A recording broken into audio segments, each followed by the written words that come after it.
We're hot. I'd like to call to order this workshop of the East Baton Rouge Parish School Board for Thursday, March 26, 2015. I'd like to ask everybody to please silence your cell phones or put them on vibrate. Please stand for our invocation and remain standing for the Pledge of Allegiance. Gracious Heavenly Father, we thank you for this day and for this opportunity. We thank you for the chance for our community to come together and talk about the future of education in our district and in our region. We thank you for so many of the blessings that you bestow on us every day. We ask you to guide us, to give us the wisdom to make good decisions that affect families and children in our community. In these things we pray in Jesus' name. Amen. Ms. Freiberg, would you lead us in the pledge? Please join me in the Pledge of Allegiance. I pledge allegiance to the flag of the United States of America and to the republic for which it stands, one nation, under God, indivisible, with liberty and justice for all. Thank you. Ms. Amanda, will you please call the roll? District 9, President Tatman. Present. District 7, Vice President Freiberg. Here. District 1, Mr. Bellue. Here. District 2, Ms. Lee. Here. District 3, Dr. Nelson Smith. Here. District 4, Mr. Smith. Here. District 5, Ms. Ware-Jackson. Here. District 6, Ms. Dyson. Here. District 8, Ms. North. Present. Thank you, Ms. Amanda. We have a quorum to do business. I'll give you a little bit of an overview of what the process will be. We'll have an opportunity for our finalists to address and introduce himself to the group. At that point, once he has completed that, the board members will have a time allotted to ask questions. We will start in district order with District 1 and work our way down. And then at that point, we will go to the audience for questions. Mr. Brommery will have the microphone, and at that point, we'll ask people to raise their hands, and he will come to you with the microphone, and for those individuals who would like to ask a question. At this time, I would like to introduce to you our sole finalist for Superintendent of Schools of East Baton Rouge Parish, Mr. Warren Drake. Thank you, Mr. President, members of the board. I appreciate that. First, let me say I have tonight met so many of my old friends I haven't seen in a while from the East Baton Rouge Parish Schools, and that's very, very exciting. So I just look forward to working with you as much as possible, and I'm really humbled and honored to be the sole candidate for interview. I really am. I appreciate that very much and looking forward to it. I am from North Louisiana, a little place called Homer in Claiborne Parish, the center of the universe. Homer, Louisiana. But I've lived in Baton Rouge for more than 50 years, and the vast majority of that time has been in East Baton Rouge Parish. In East Baton Rouge Parish, you know, people are asking, since I put my name in, people ask, why do you want this job? Well, first thing, I spent most of my educational career here.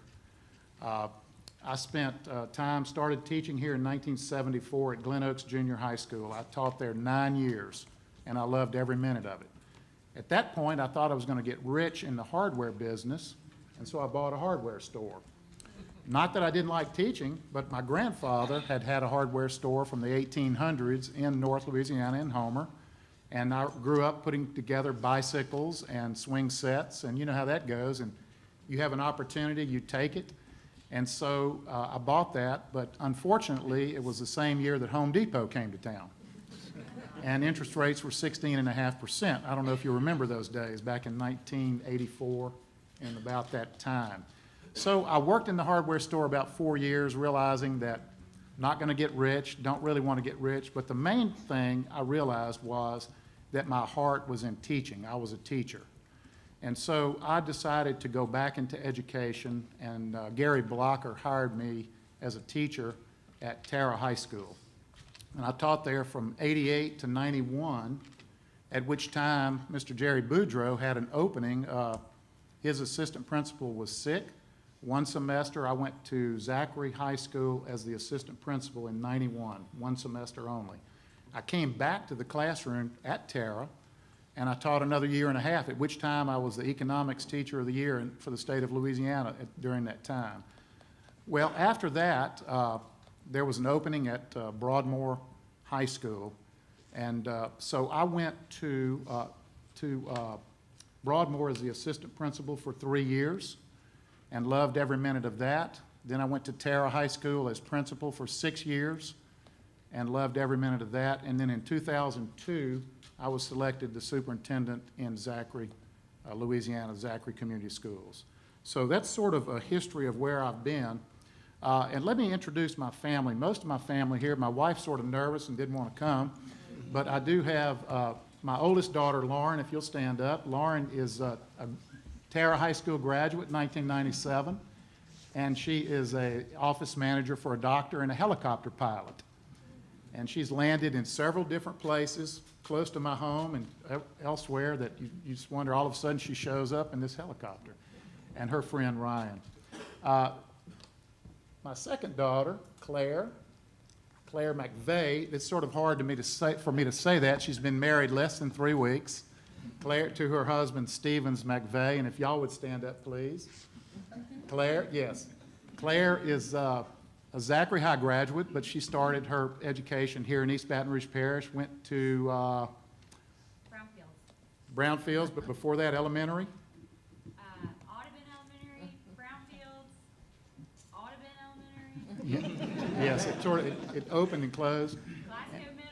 Glasgow Middle, and then when I moved to Zachary, she went to the Zachary schools.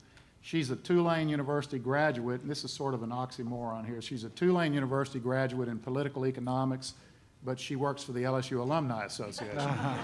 Go figure that one out. And her husband, Stevens, works for Merrill Lynch here in town. Our son is working in the Marcellus Shale up in Pennsylvania. He lives in Morgantown, West Virginia. He's 23 years old, just got out of school, and went to Rhodes College on an athletic and academic scholarship in Memphis, graduated in chemistry, came back to LSU to get his master's in chemical engineering, and there was a job fair out there for engineering students about a year ago, and he said, "Dad, I think I'm going to go to the job fair." And I said, "Well, go ahead." Well, he comes home, he says, "I got a job." And I said, "Great." He said, "And I leave in 3 weeks to go to Pennsylvania." And I said, "Even greater." So we drove up there. We drove up there on a Friday, got him an apartment, moved into the apartment, drove to in Morgantown, West Virginia, went up to Pittsburgh to see all the things in Pittsburgh. I got on a plane the next day and flew back on Sunday, and he went to work Monday, and he's been there a little over almost a year and a half. He's in a year-and-a-half training program for Cameron International, working in the Marcellus Shale as a sales and marketing person there. So we're real excited about that. My wife, who's not here tonight, though, from New Orleans, spent 30 years as a dietitian, registered dietitian for the East Baton Rouge Parish Schools. That was back in the time when the board hired registered dietitians, and she was a multi-unit manager, and she was in schools like Lehigh, Claiborne, South Downs. There were several others because as a multi-unit manager, she would travel back and forth, and she retired after 30 years. So I have a lot of roots in the East Baton Rouge Parish school system.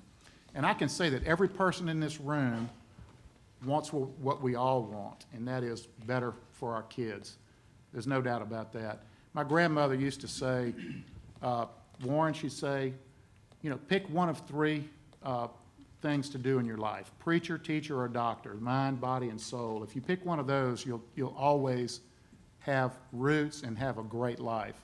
And so I did. There are doctors in my family. There are preachers in my family. My cousin is the lead pastor of Gateway Church in Austin, Texas, with 4,000 or 5,000 or more people. And my cousins in Shreveport are both doctors and have been most of their life as well. And my side is the education side, although none of my children took that path. But I do believe that education is a calling. To me, it's absolutely a calling. It's something that comes from your heart.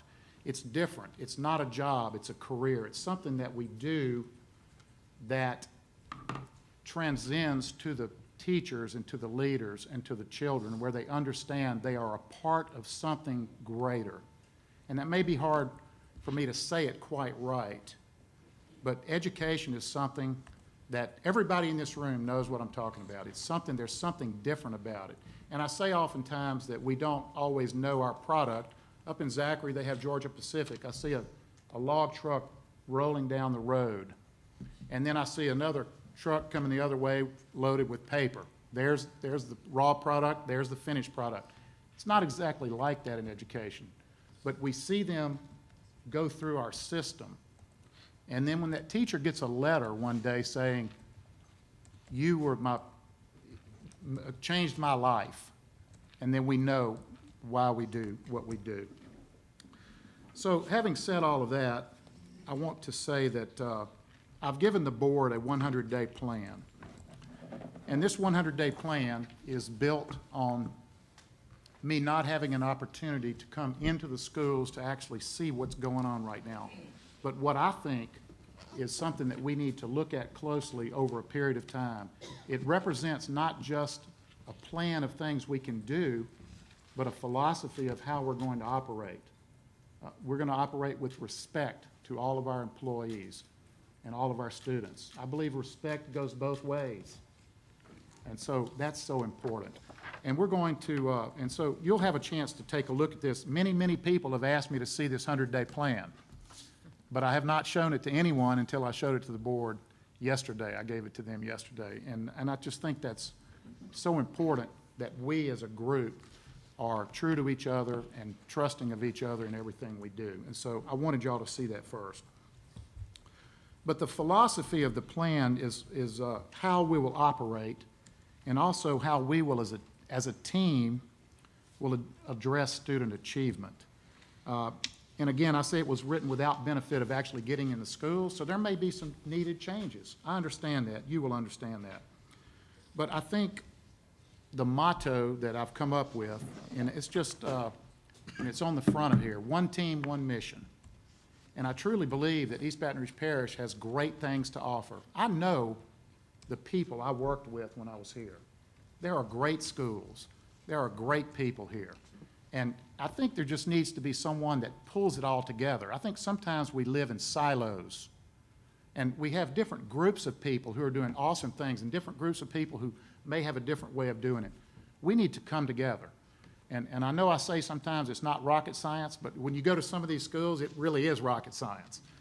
But if we work toward the goal of having safe schools, of having respect from teachers to students and students to teachers, having a rigorous and aligned curriculum, and having support for the teachers and everything they need, then I know we're going to be successful. And I'm just going to give you a few of the basic principles that are in this plan, then I'm going to turn it back over to President Tatman. A few of the principles are everything we do must be for the betterment of students. Everything. And I know that the 9 board members here each have districts, but there may be a common item that's good for the mass of students, but it may not be good for one district or another district. It may not be bad for it, but it may not be the best thing for it. And I think that even though board members are board members over individual districts, we are all the East Baton Rouge Parish School Board together, one team, one mission, and everything we do has to be for the betterment of students. Our financial piece, our hierarchy of the administration, organization, and everything we do. The second thing is fairness. I believe the word fair is one of the most important words in the English language. We have to be fair to everyone because, you know, we're not going to please everybody all the time with decisions we make, but we can certainly make sure that we're fair to people. You know, I used to have a saying when I was assistant principal at Broadmoor that when a student would come in and he'd gotten in trouble, the first thing I would say is, I am so sorry you did that. I wish you hadn't have done that, because in their mind, you're doing something to them. And I say, I'm so sorry that you did that. I wish that hadn't happened. But it did happen. So here's what we're going to do to make things better. And I always prided myself on them thanking me when they left, whether they were suspended or even expelled. And you would not believe how many students come back to me years and years later saying, Mr. Drake, you expelled me. In fact, I'm going to tell you one quick story.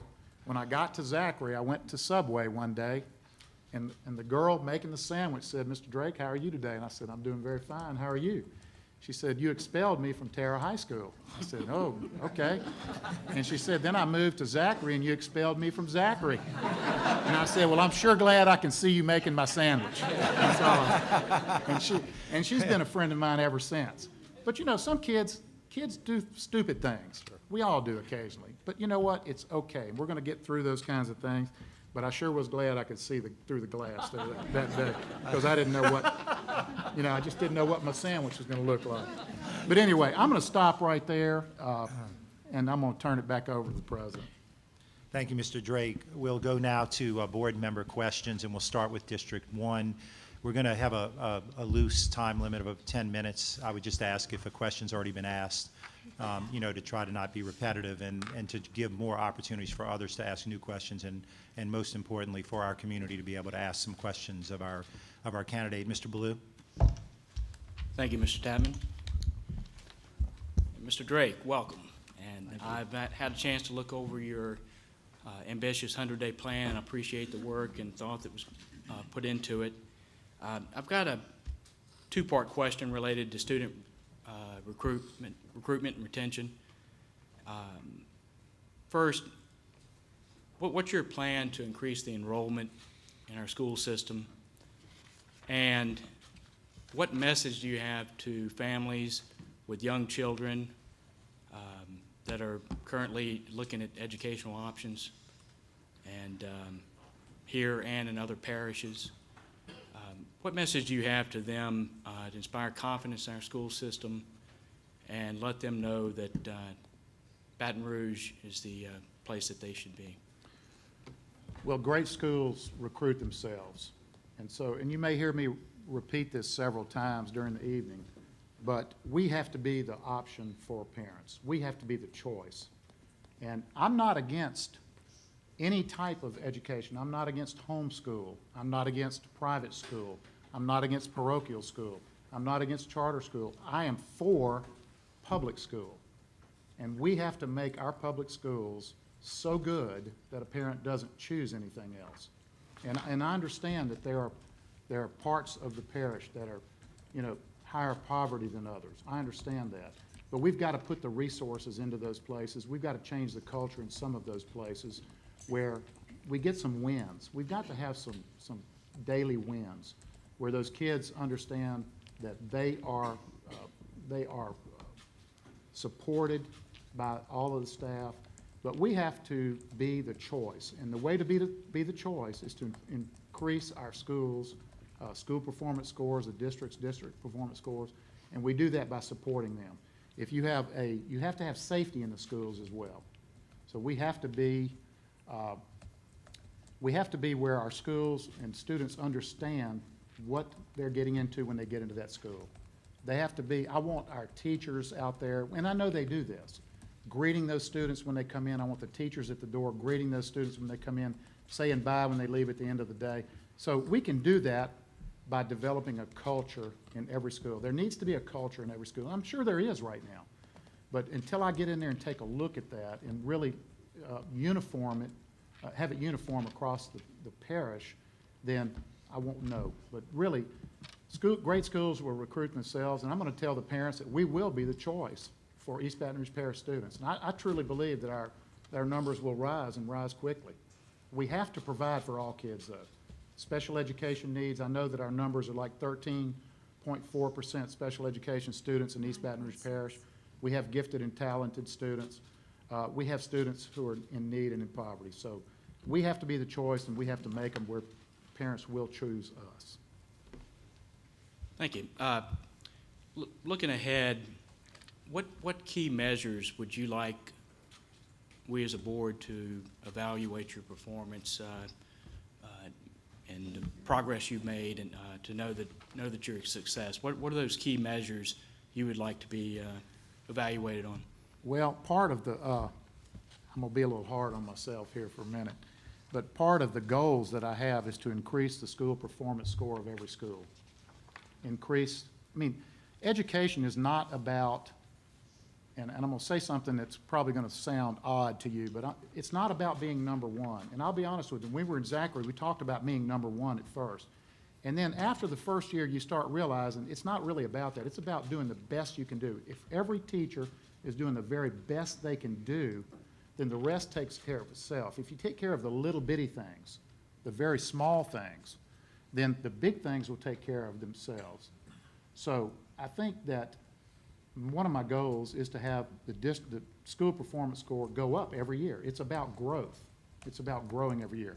The second thing is our district performance score should grow every year.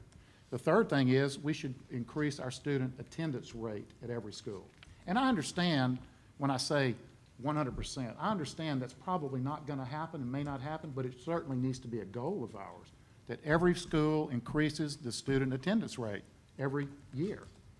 And one of the things I think we can do to do that is have, this attendance rate documented every day on a poster board. When somebody walks in that school, they see what it is today. And I'm sure many schools may be doing that. But those kind of things remind people that it's important for kids to be in school.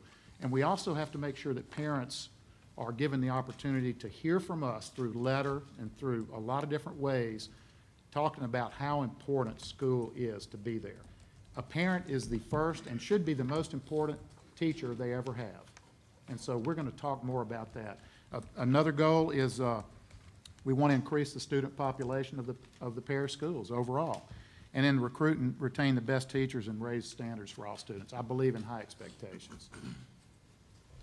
Thank you, Mr. Drake. I think I'll waive any remaining time, allow my fellow board members to ask a few questions. Thank you, Mr. Bellue. Ms. Lee.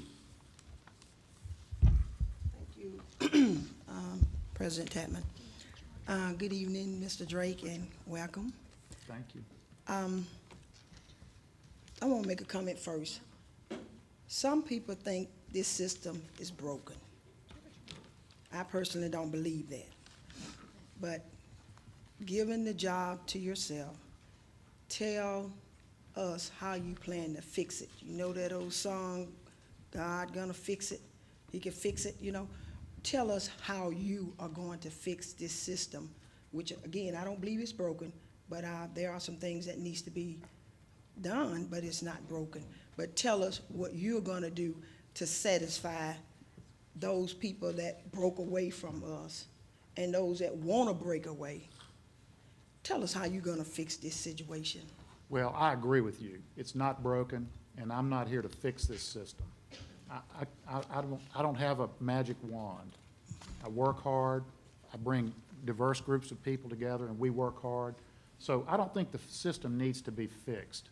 I think there are silos out there of people not working together.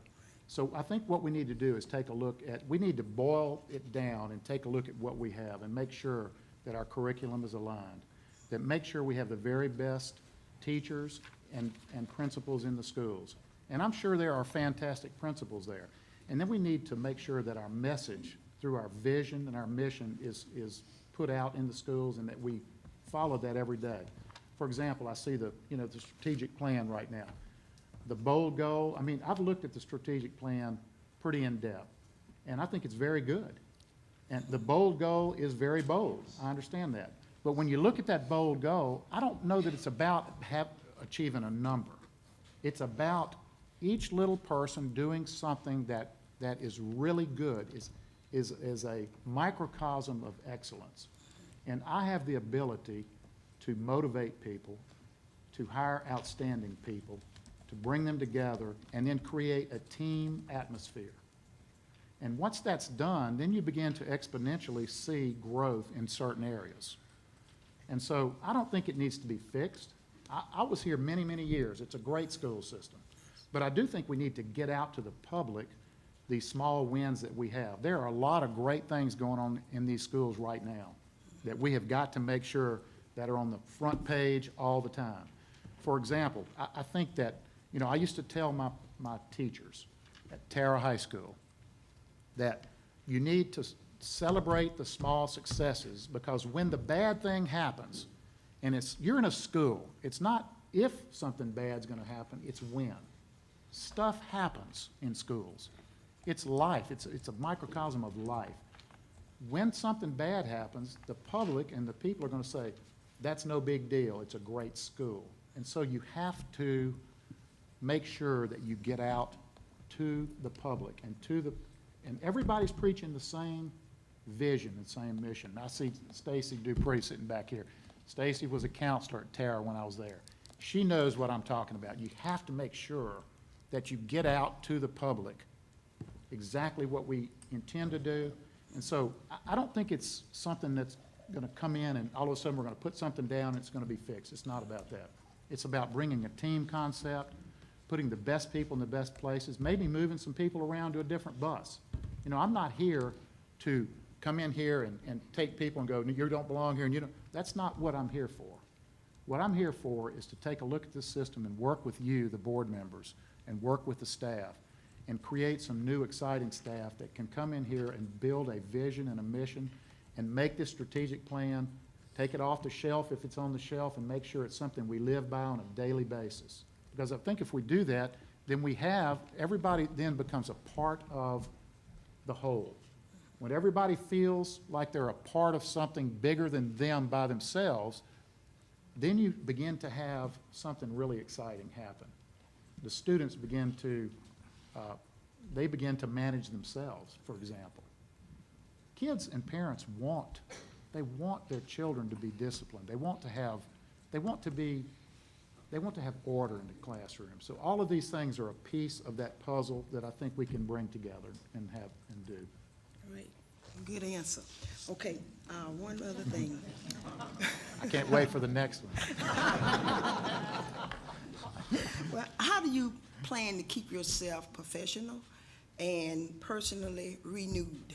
You know, what do you plan to do to keep yourself professional? Well, you could probably ask Claire back there, who says I'm like the Easter, what do you call that, the Energizer Bunny? Mr. Bunny? I've always had great enthusiasm. I've always felt like that I was just eager and excited about what I do. I have passion for what I do. You know, there's an old saying, if you love your job, you'll never work a day in your life. And I feel like that. If you love your job, I love what I do. I love education.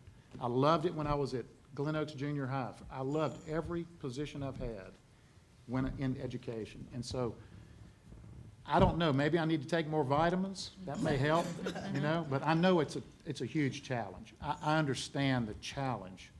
But I believe, and this is the capital city of Louisiana, I believe that we need the very best school system in this state. And it may not be number one, and that's not about that. It has to be respected. Our people have to be respected. Our students have to be successful. And so I'm going to do everything I can to make sure that happens and take a few extra vitamins. Okay, a quickie here on community schools. In some areas, I know that we could have community schools, but in others, it's no way possible because there are no children in that area, and we will have to bus the children in to those schools. What's your take on community schools? Well, it's a part of the strategic plan, for one thing. So the board that got together in 2011 and 12 and wrote the strategic plan, one of their number 5 on the goals is neighborhood schooling, school choice.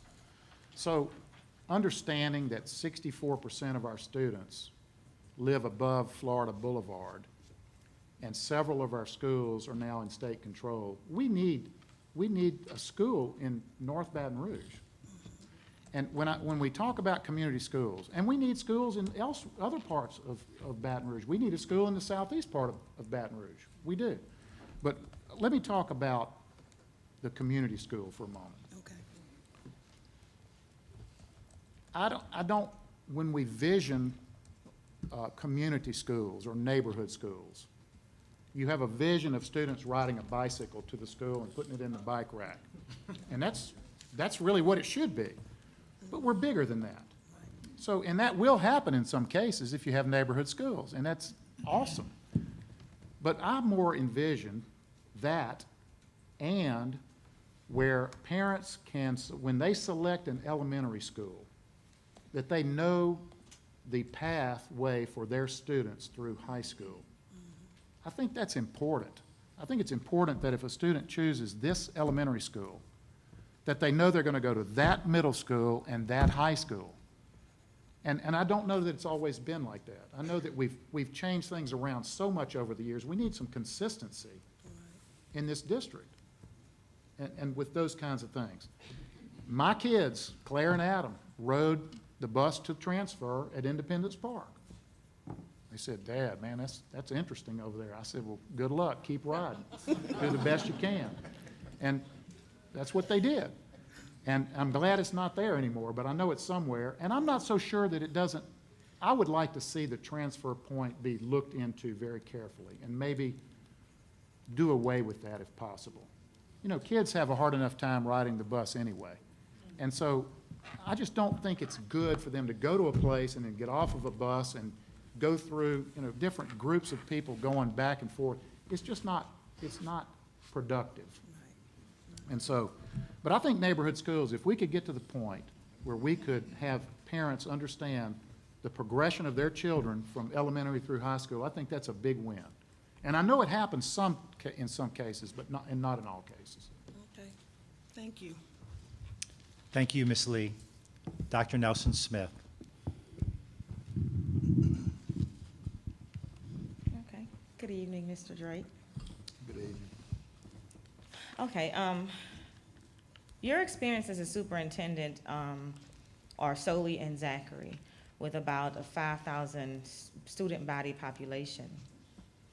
You're applying to a large urban district with about 40,000 plus students and more than 5,000 faculty and staff.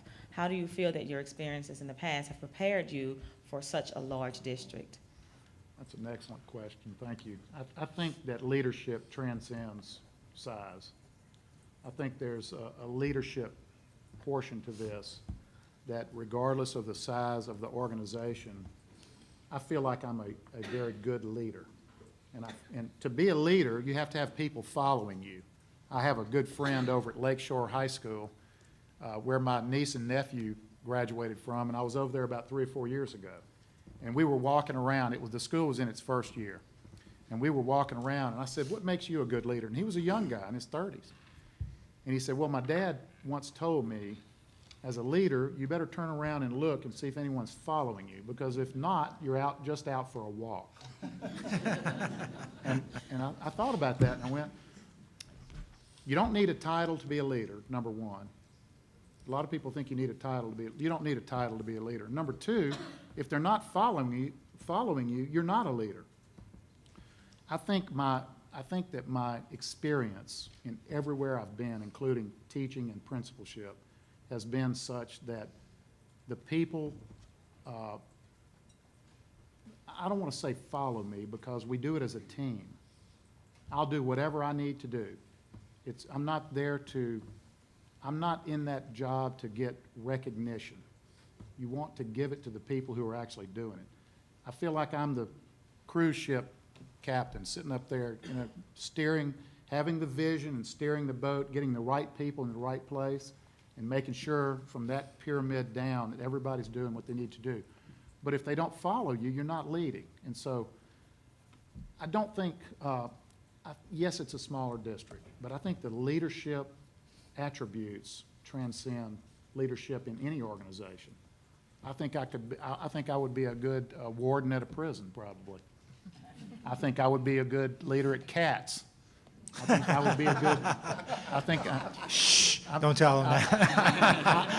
I think I would be a good leader of an elementary school. And that sort of, you know, those little kids, you know, they sort of, No. I don't have as much patience with them, let me say that. So I think leadership transcends what you do. I hope that makes sense. I hope I said it clearly. But I think that leadership transcends that, and I think it's the qualities of leadership and the ability for people to follow that make the difference. Okay, thank you. You're an educator, and then you currently work with the State Department of Education. So you're aware of all of the struggles and forces against our teachers that hinder them from being able to teach creatively. And that, along with other things, have decreased morale for these educators? What is your plan to increase morale and support of our educators and keep them here in our district? Teachers have to feel supported.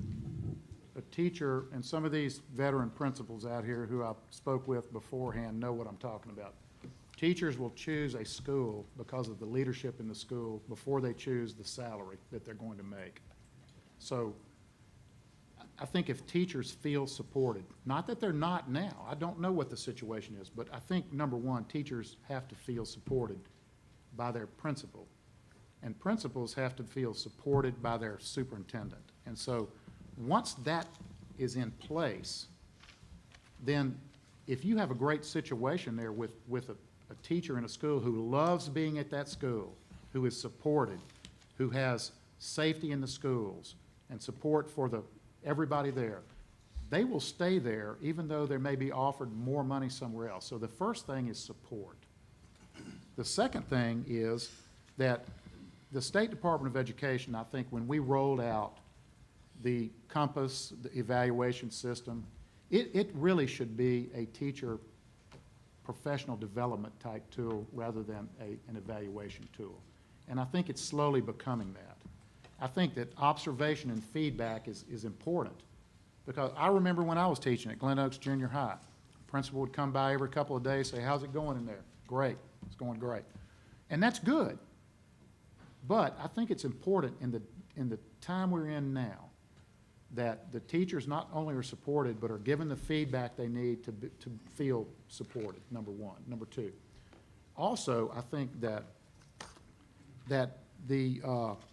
with all of the changes that we've had over the last few years, and we've had more changes in the last few years in education than we've had in the last 40 since I've been in. We all know that. There needs to be some consistency. So I don't think it's going to be hard to get the teachers to, and I don't like to use the word buy-in, but I don't think it's going to be hard to get the teachers to understand that things may be different or that they're going to be supported 100%. Disruptive students are going to be removed from the classroom. That has to be there. And that we are going to produce a team of people and a culture in your school that is so important to the future of that school. So there's a lot of factors. And I'm going to go to LSU and Southeastern and Southern and all the schools who produce teachers myself with HR, and I'm going to recruit teachers myself. I truly believe in you recruit all the time. You not only recruit teachers, you recruit students. I believe you recruit students. You know, for many, many years, I would go to Catholic high school and visit with Dr. Greg Brando and say, let me see what you're doing. I would go to the academy. I would go to Episcopal. I would go to U High. I would go to Dunham. I'd go to different schools, not because we want to be like them, but I want to see what you're doing differently, if you're doing anything differently. Of course, the one-to-one laptop program came in at the academy before any other school in Baton Rouge. And so we learn from those things. We learn from, you know, I learned from Catholic High, for example, when we built a cafeteria at Zachary, that we had one point of contact, really pretty much, that students would come out of. Well, at Catholic High, they had 5 or 6. They could go in there and choose their meal, and they'd come through 4 or 5. It's much quicker, get more students through. It's more of a feeling like Piccadilly or some other place like that. It's just a better feeling. And so there's a lot of different things you can do to make teachers feel valued. And I think that we're going to start that immediately by letting them know that they are valued, they will have support anytime they need it, they'll get professional development, and support them throughout their careers.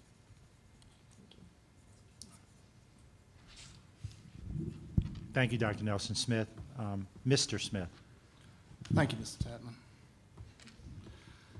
Well, Dr. Nelson Smith took the first question that I was going to ask, the difference about Zachary and East Baton Rouge. So I'll jump right into the controversy. And I'm impressed that you started your career at Glen Oaks Junior High School, Glen Oaks Middle School.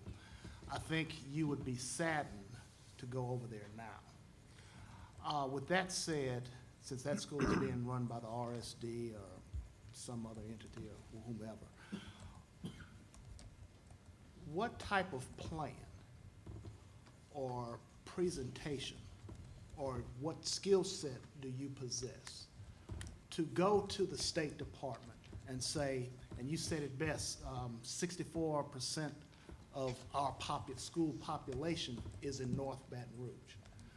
But yet we have a space problem. And if you look at the school where you started, is it a pre-K center now or a kindergarten? I don't know. But it's it's underutilized.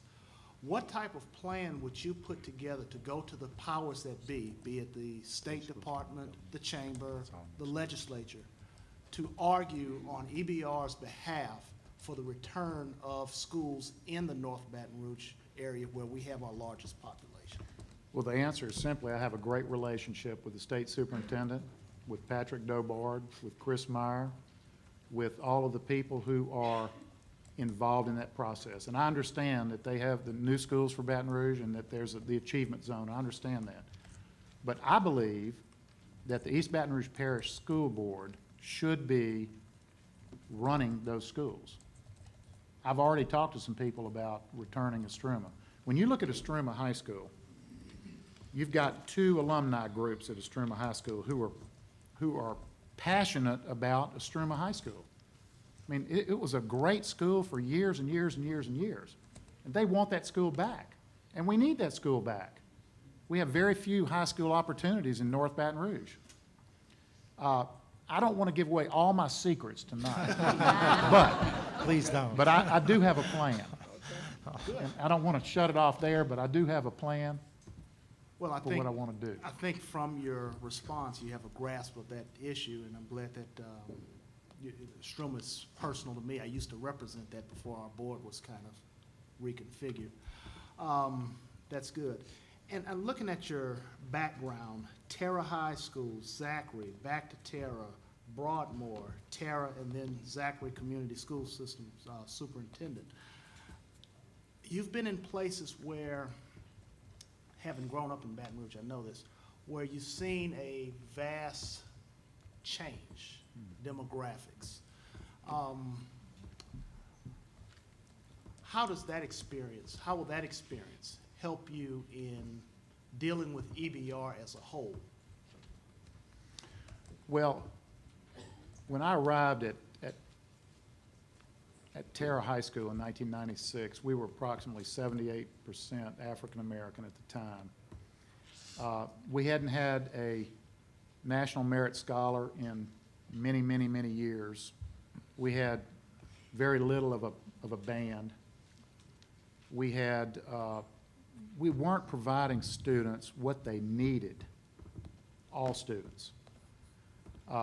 And Stacy came the second year I was there, and we had several National Merit Scholars. We had an ROTC program that was one of 2 in the city. Zachary was the other, where we did military funerals. They would hire us out to do full taps, the whole thing, 21-gun salute. Those things, you have to have an expectation. I believe if you build it, they will come. You can't say if they're not coming, we're not building it. You can't do that. You have to build it, and they will come. So we said we're going to put in AP classes, and we put in many advanced placement classes. We had a strict discipline program where students were going to honor each other. We remodeled the restrooms, for example, to make them look like your home's restrooms. When I got there, there were sinks hanging on the wall, and no mirrors, and no paper towels. We put in a bank, just like you would in a home, with sinks, with everything up there, and unlocked the doors and said, "This is for you. You deserve the very best you can have." Now, did something happen every now and then? Yes, it did. I would get on the PA and I'd say, someone in your group has destroyed this for you, but we're going to put it right back because we understand you deserve it. So I have a different philosophy of how you do things. In the 6 years I was at Terra, we went from being one of the lowest performing high schools to one of the highest performing high schools in East Baton Rouge Parish. Baton Rouge High, Zachary, and Woodlawn were right up there, and we even beat Woodlawn one time in accountability scores. And so I believe that you have to have a high expectation. I believe every child can learn. I believe every child just needs the opportunity to learn.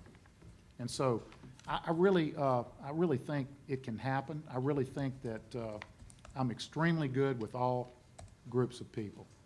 And I've had a wide variety of experience with that.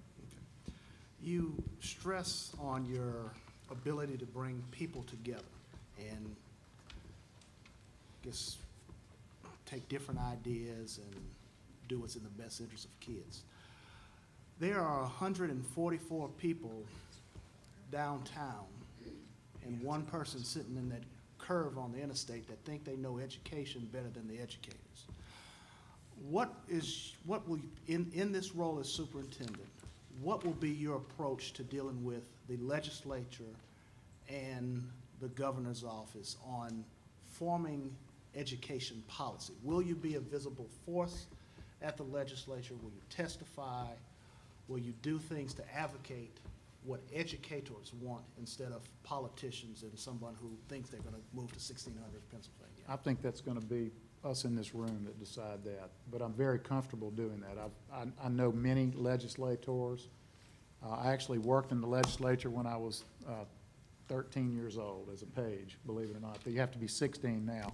And I was actually a sergeant at arms at the state Constitutional Convention in '73 and carried a gun, okay, believe it or not. I was a sergeant at arms. I was in college. I worked for Dick Berrios, who was the sergeant at arms for the Capitol. And we stayed at the Independence Hall. Most of y'all don't know where I'm talking about. Part of the White House Inn was the hotel on the place where the Claiborne building is right now. And the Independence Hall, side story, I saw Jimi Hendrix there in 1967. Yeah, 1967. But anyway, going back to that, I'm very comfortable doing that, but I think that's going to be this group of people right here, myself, who determine the policy. I'm not going to work for anybody but the East Baton Rouge Parish School Board, and I'm very passionate about this group and what we can do, and I'm going to fight for us. One last question. I'm actually timing myself here. I'm timing you too. What you trying to say? I'm long-winded? No, You you're cut doing into my fine. time there, so be quiet. Relations with the business community has been thorn in my side, maybe not some of my other board members, but what approach would you take to dealing with those folk who think they can know what's best for educators and kids? I think that we have to, I think everybody wants the same thing. Any group, and any group who's asked me to talk to them, I've talked to them. Because I think every person wants the best for East Baton Rouge Parish kids. But I'm going to be loyal to this group right here, and I'm going to work for the East Baton Rouge Parish School Board. But I think every person in this parish wants a great school system, and we can be great. And so that's who I'm going to work for. But I have a very, very good business, I have very good relationships with the business community. My brother sitting right behind you is Vice President of Bank Corp South and CEO of Wright and Percy. He does a lot of, and I know a lot of different people in this community who support schools. I can bring those people together. And so, and I think that we can get a huge coalition of people in this parish to support the East Baton Rouge Parish School Board moving forward to help our kids. And so I have no problem working with the business community, but I don't work for them. I work for the East Baton Rouge Parish School Board, if selected. My time is up. 7 seconds left, Mr. Smith. Great timing. Thank you, Mr. Smith. Ms. Ware-Jackson. Thank you, President Tatman. Well, welcome, Mr. Drake. Well, you know, we have some wonderful things going on in EBR. We have great things happening in our schools every day, but most people don't know about them. What is your plan to do, how will you do things differently to change that? Well, I think public relations is extremely important. I think you have to, and I mentioned it, alluded to it a few minutes ago, you have to celebrate the small victories. And there are small victories in every school every day. And you have to celebrate that. So it has to start at the school level. But you also have to have a professional group who can make sure that it gets out to the right people on a daily basis. I mean, there are so many different things like Donuts with Dad, and just all these little things that we do in schools are important. And so because of that, we've got to make sure that our community knows about them. We have to make sure that the business community is welcome in our schools, that the religious community is welcome. I want everybody to feel welcome as a part of our school system. And so, but we have to get the good information out, and it's got to be done on a daily basis. I am huge on professionalism, okay? And we've got to have a professional vision out there for everybody. I mean, if you think about the East Baton Rouge Parish School System, we are a $400+ million corporation. And you think about that for a minute. There aren't many in Baton Rouge that are $450 million corporations. So if you were to close your eyes, and I've got a group of my Zachary colleagues back there who've come to support me tonight, and I really appreciate those guys back there. But I used to tell them this: close your eyes and vision, just envision what a $450 million corporate office would look like. This is a business, folks. We're in a business. Our business is educating children. And so I would expect every office and every school and every building in our system to look pristine, inside and out. That's the first thing. 99% of the people who pass our schools every day, probably 99.9%, never go in that school. But they turn and look at it, and they judge it by the way it looks outside. I used to tell my people, the three most important people in this school are the football coach, the custodian, and the band director. And they'd look at me like I was crazy. I'd say, hold on, teachers, hold on, don't get excited. You're teaching, I'm administering. They don't really know what's going on. But when they drive by your school and they look at it and it looks manicured, they look over there and they go, that is a really nice school. And that's the 99.9% of people in East Baton Rouge Parish who pass our schools every day. And so one of the things I'm going to do, and again, I haven't passed every school, and I'm sure some of them are just like that. But I'm going to make sure that every school is pristine on the outside. The sidewalks are pressure washed, the poles are painted. You know, I honest to goodness, and I appreciate when groups come in and help do things. But I don't really want a parent patrol in my school. I feel like I never wanted a parent patrol in the school I ran because I felt like that's my job. If I have a parent patrol there, I'm not doing my job. And I really don't want a group of people coming in painting and cleaning up because I feel like that's my job. That's the job of the principal and the staff in that school. We have to take ownership. And once we take ownership of that, then the thing that I talked about a few minutes ago with Dr. Nelson Smith, once that ownership happens, people begin to feel that ownership. They begin to take ownership. They begin to correct other people's wrongs. Students correct other students. Teachers pick up paper. You know, everything should be pristine in that school. Will it be? No, probably not. But that's what our goal is going to be. And because we are a multi-million dollar corporation. And I've said it over the years that teachers are professionals just like any other professional, but we have to act that way. Sometimes it's our own fault for not being the professional we are. We have to be professional in our dress and our attitude, the way we deal with people, the way we discipline students, the way we respect all of the staff. And I can tell you, every staff member in that school is just as important as the next one. The custodian, the person who serves the lunch, the teacher's aide, the principal, the teachers, everybody in that school is equally important to that school's success. And so that's how we'll operate. Okay. I have two more questions. Some schools have lots of parental and community involvement, but most don't. How do you plan on strengthening parental and community involvement in our schools? Or do you want to? Absolutely. I said it earlier, parents are the first and should be the best teachers of their students.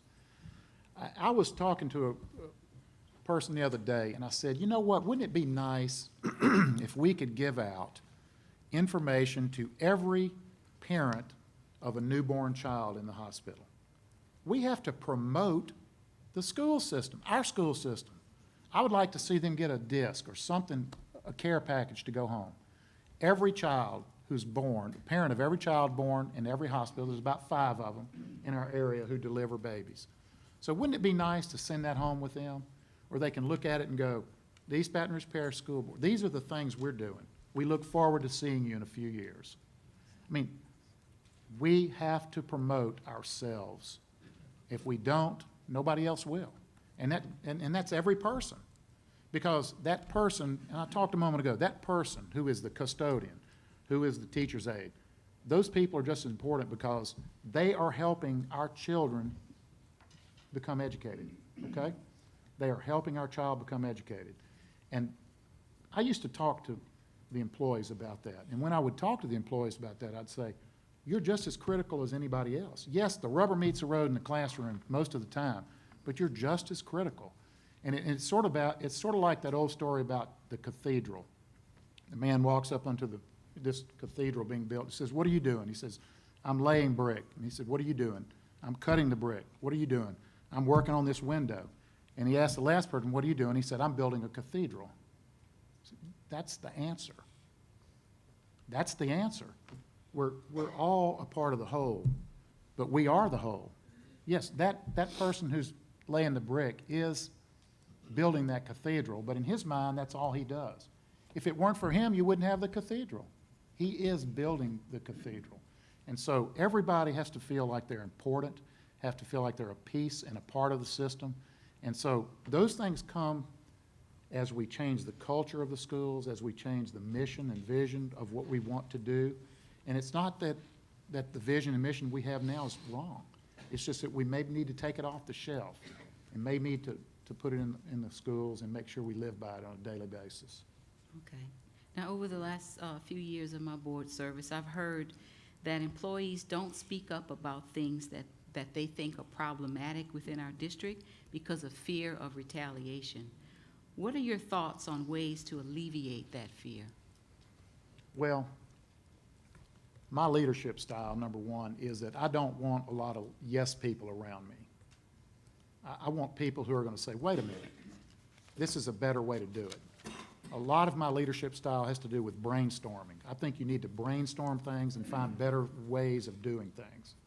And so I don't really have a problem in that area as far as that goes.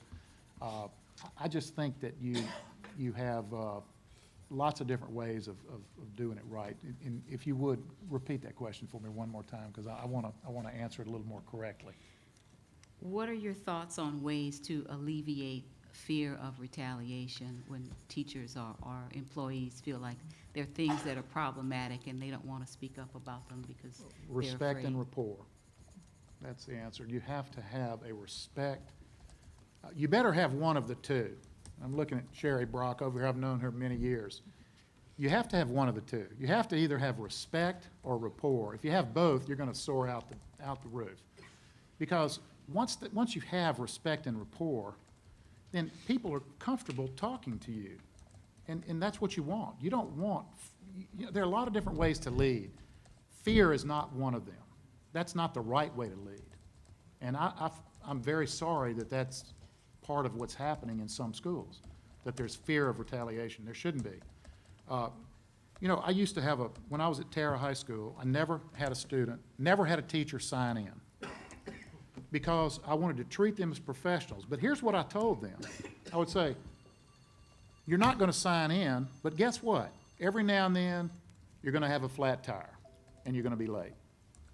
Your child's going to throw up in the car, you're going to be late. The alarm's not going to go off, you're going to be late. All you have to do is call us. Say, hey, this happened, I'm going to be late. there's lots of people who can take your class.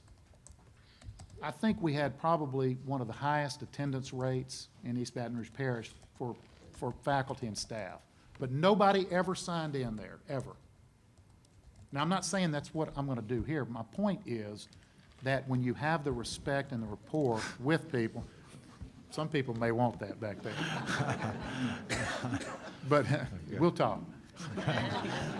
So, but when you have that respect and rapport, and they understand that you treat them as professionals, then they will go beyond expectations to help our children.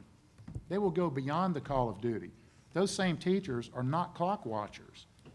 They're going to come early, stay late, because it's the right thing to do, is because it's their career. In other words, when they spend 30 years in that system, when somebody gets up and congratulates you on your retirement, they're going to go, what are you proud of? I'm proud of doing these things. And that's what we want. We want people to feel like they're a part of something, not a job. This is not a job. This is a career. That when we finish our career, we say, a very well done job. And we're proud of what we've done. Thank you, Mr. So I think Drake. that can be built.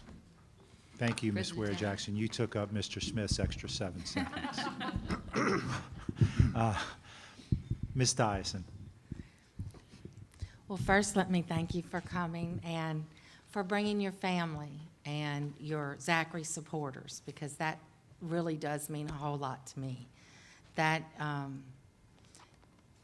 is the kind of support that we need for every student in our system, bringing their families, and for you to show that as a trait that you hold as special and high is just a fine example. So I appreciate that, and them for being here with you and us. A lot of what I was going to ask has already been touched on, but one of the things that I really feel is important for our incoming superintendent is the ability to attract the highly qualified leaders, to be teachers in our classrooms, to be principals and assistant principals, and to be with you on your high-level leadership team. And I will say that one of the things that I have done with you is that many years ago, you had my eye, and I was watching you as someone that I felt had the ability to come and be someone that we wanted to grow, and that could grow in our, and you did.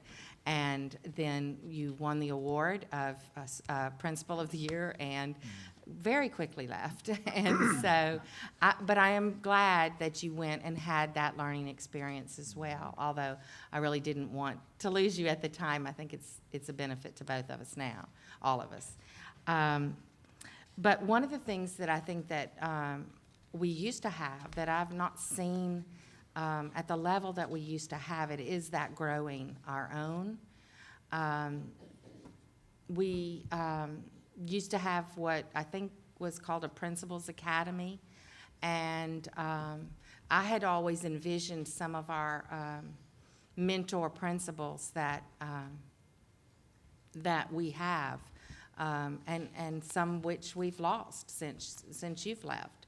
But I always envisioned that they would be, when they retired, would come back in a part-time capacity and help us train and identify teacher leaders who had potentials for growth. And so I feel like we're kind of lacking in that area now. Do you have thoughts on that? Well, I went through the program here, and I went through the principal leadership program here. I think that's important. I mean, a system this large ought to have professional development, I mean, high level professional development, number one, but it also needs to grow its leaders, so yes. And I don't know what's here right now as far as that goes, if there's anything or not. Right. But absolutely, we've got to grow our leaders from within. One of the things that that you have mentioned in your 100-day plan, and I wanted to ask you about is the start date of the transition. And I wanted to ask if you felt that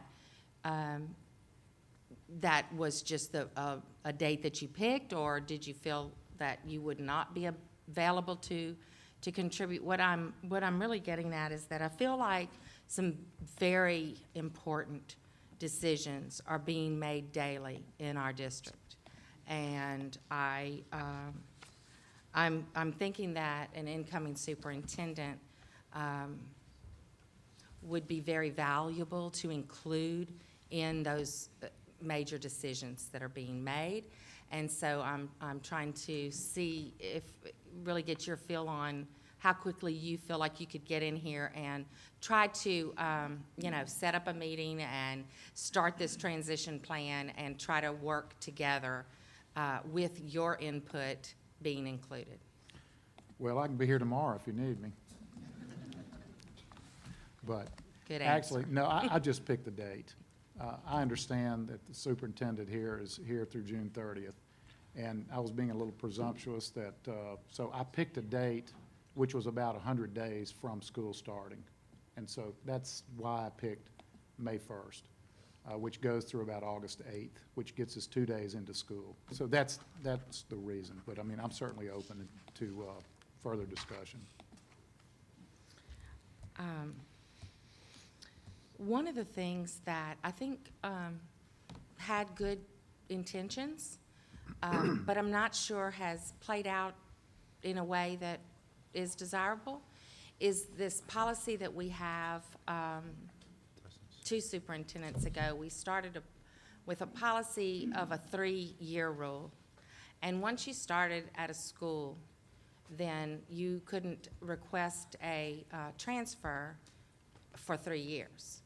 And I think that's wonderful in an ideal world, but I feel and I have heard that some people won't even apply with us because where they start, they will be stuck. And if they're not happy or it's just not productive, and they're not soaring under that leader, I'm not sure that we haven't handcuffed ourselves.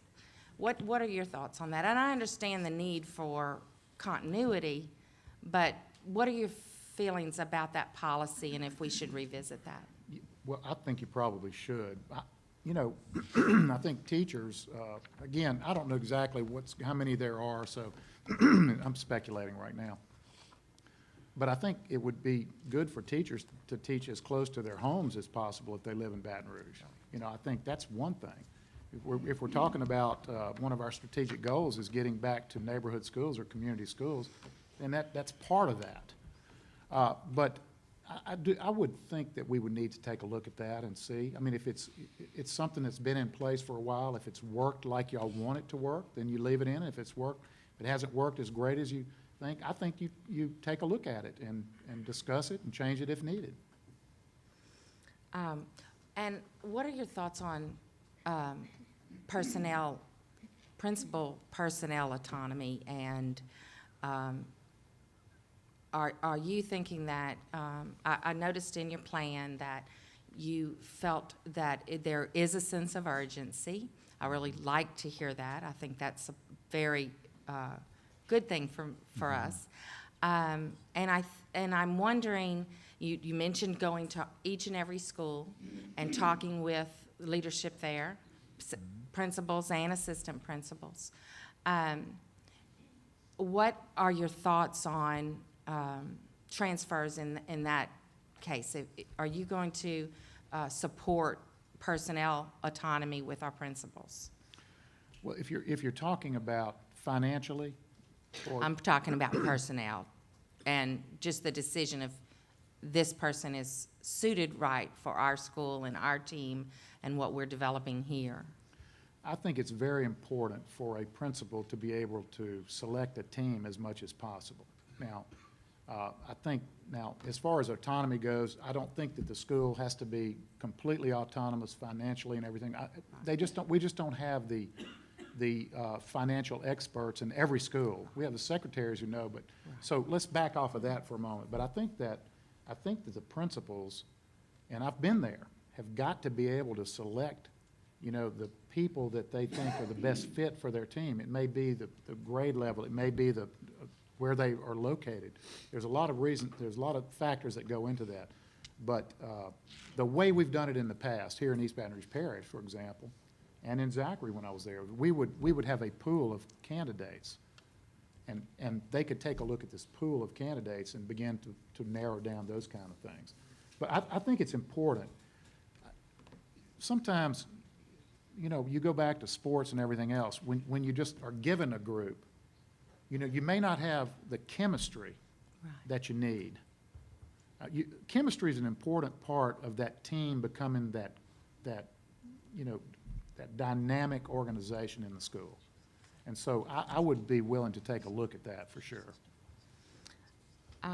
One of the things that I liked seeing is that you are going to get into the schools if you become superintendent here, and that you will have a real active role in a presence in the district. And so, because that's been a concern of mine, is when the superintendent is not in the state, not in the district, not in the schools. And I feel like that's critical for you to be able to get the full picture of the culture, the climate in the school, is to just experience it, and maybe with visits that are not scheduled.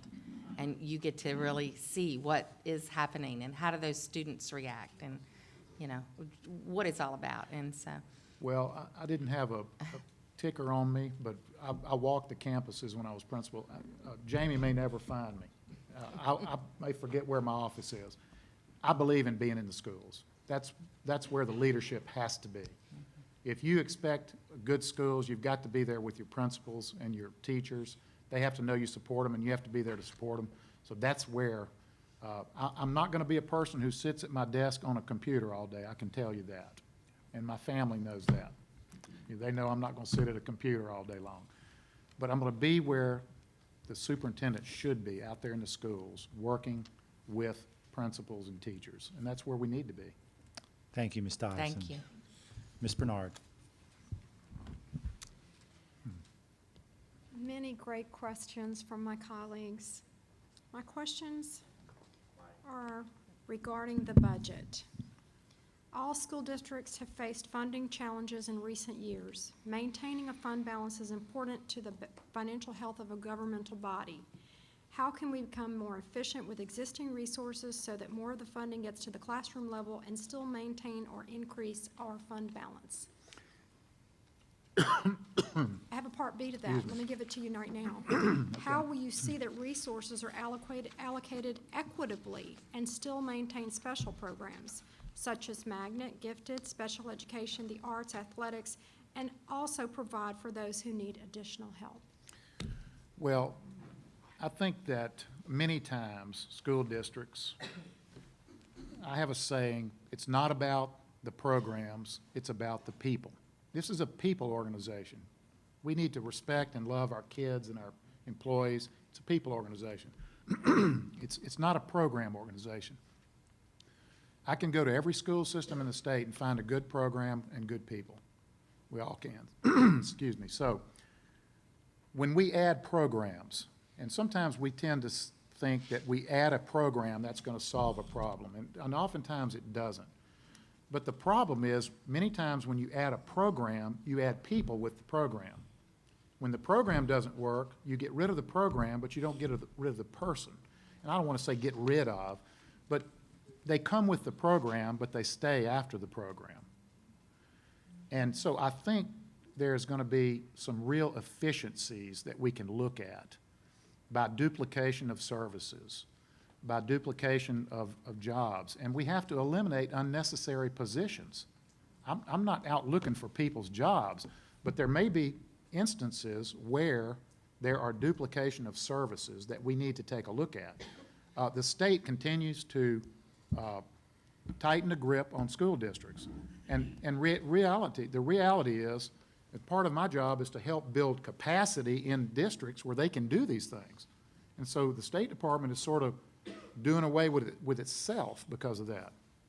And so because of that, we have to be more efficient. I think that our fund balance needs to be larger than it is right now. And I think that we can do that by doing an audit, a financial audit, an academic audit, to see where we have duplications of services, making sure our curriculum's correct and making sure it's the right kind of curriculum. There are a lot of different ways, there are a lot of different ways you can do that, and we have to do that. I mean, any superintendent coming in should have the advantage of being able to take a look at what's there, take a look if there's duplications, take a look at where we can become more efficient. Thank you. As a school district, we are bound by tremendous amounts of policy from the federal government and state entities, some would say a quagmire. In order to comply with this, we sometimes become bureaucrats and encourage the attitude of no. How will you foster a culture of innovation and cooperation? And part B to that one is, and do you support full autonomy for principals, and to what degree do you think an individual school should have the ability to operate independently and autonomously? Well, we have to rely on the federal government. I can't remember the percentage right now, but there's a percentage of this, I think it's 30% maybe that's federal monies, and 55% I think that's local monies, and that we have to have. So, but I've always been one who looks at that as we need to do what we're supposed to do. We have to do what we're supposed to do. But I want to be autonomous. I mean, when I was in Zachary, a lot of times I would not take on different programs that came with certain things you had to do to get that program. I mean, because we need to be the ones, this school board needs to be the ones who determine the future of our system. We can't be tied down to requirements because we have a certain program. But there are certain programs, federal programs, you have to have. I know the new CEP program, the Community Eligibility Program here in East Baton Rouge Parish.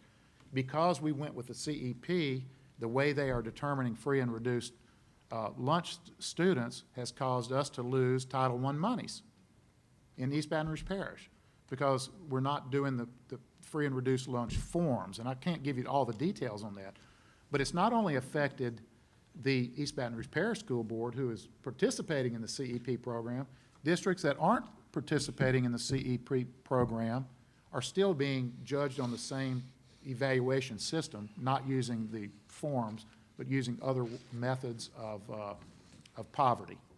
And so there are certain things we have to do and we have to comply with. But I'm one who wants us to be the ones who make sure what our future is going to be as much as we can, and that means doing what we have to do and minimum from elsewhere.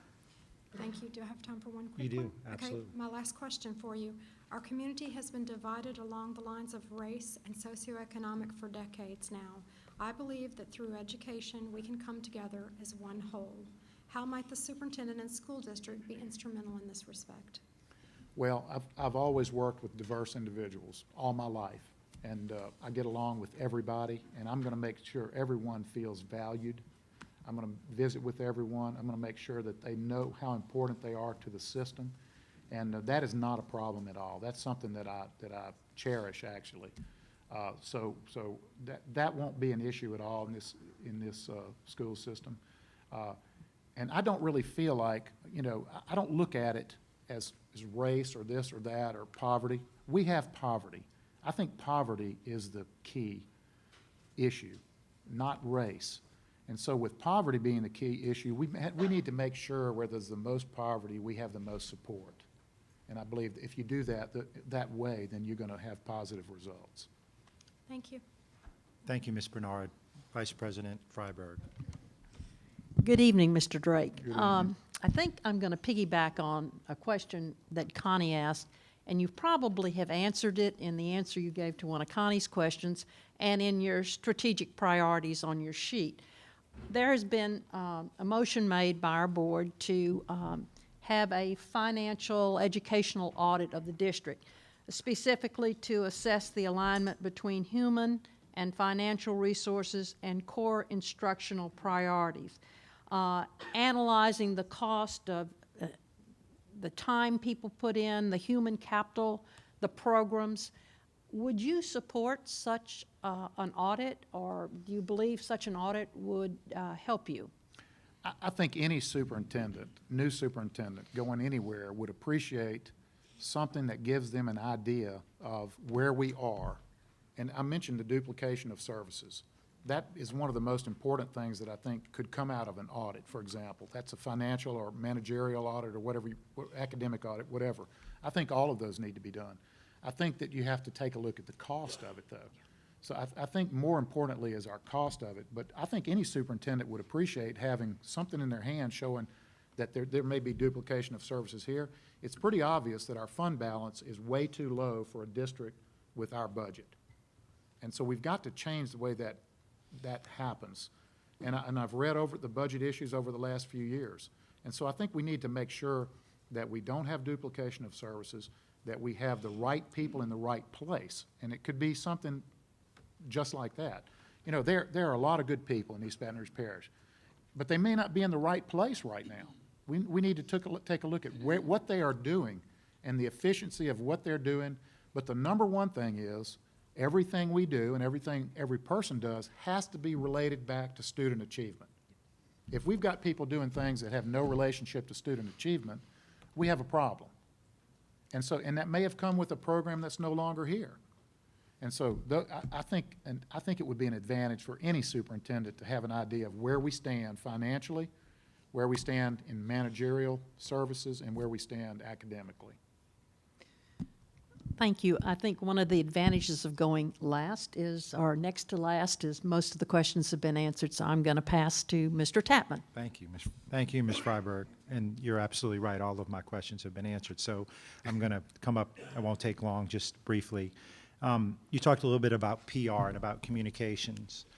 How do we tell our story? I mean, you know, it's expensive to advertise on television. What is your vision of how do we go out there and talk about all the great things that are going on in our district? It starts at the bottom. It starts, I don't want to say at the bottom, it starts with the teacher in the classroom. For example, a teacher, and I'm sure many schools do this, a teacher could put up the banner of where they went to school. You know, what is our job? Our job is to make sure that kids are college and career ready. And so a teacher who puts their banner of if they went to Southern or LSU or Southeastern up on the wall, it relates a student to, they're a college graduate and they went to that school and they may have watched that. It's a relationship that comes together. I may have watched them on TV or I may have seen that somewhere else. But you'd be surprised how many of them are going to come from the University of Texas or MIT or somewhere else that you go, we had two at Zachary High from West Point. And I'm going, United States Military Academy at West Point, that's pretty cool. And he taught Latin. I mean, I was going, this is cool. So it starts at that level. And so that's promoting that teacher to those students, and it's developing a relationship between the student and the teacher. It's making them human. You know, we don't always see them in the stores. It's making them human. Then it goes up to the principal of the school, and it's letters home. And I don't mean a letter in the bag. We're going to do that now. We're going to put a letter home to the parent in their book sack. But it means also one occasionally that they get in the mail, it's different. When a parent opens a letter that has been mailed through the United States Post Office, it's different from when they open their bag and take something out. It makes, I don't know why, but it makes a difference. It becomes official. It's official. And so little bitty things like that, through memos home, through ways we can communicate with parents home, with all of the different things, we have got to improve and increase our arts program. We've got to increase all of these programs that let every student flourish in whatever they're going to do. So it starts low, and then it goes all the way up to this office here, which we begin to do the really big things. So it's sort of a boulder rolling down the hill, you know, that gains size and speed. That's what it is, and it becomes the culture then. It becomes a part of what we do, not something that we do, but part of what we do, the culture of the school. Thank you. I have one more question, and it has to do with the relationship between you as a superintendent, should you be elected, and the board, in terms of how you communicate with the board, preparation for board meetings, agendas, committees of the whole. You know, what is your philosophy in terms of your communication with my colleagues, in terms of the information you provide and what that process looks like? Well, I feel like I always have to be available to the board. I think I work for the board. The board, my job, that I know this is going to be simplistic, but I feel like my job is to make the board look good. I know this is very simplistic, but if y'all are looking good, then everything below us looks pretty good. And so I know that's simplistic, but my job is to make the board look good. So I will always be accessible to the board anytime that is needed. But we will also have staff that works with the board. I've looked at the format for committee of the whole and different things.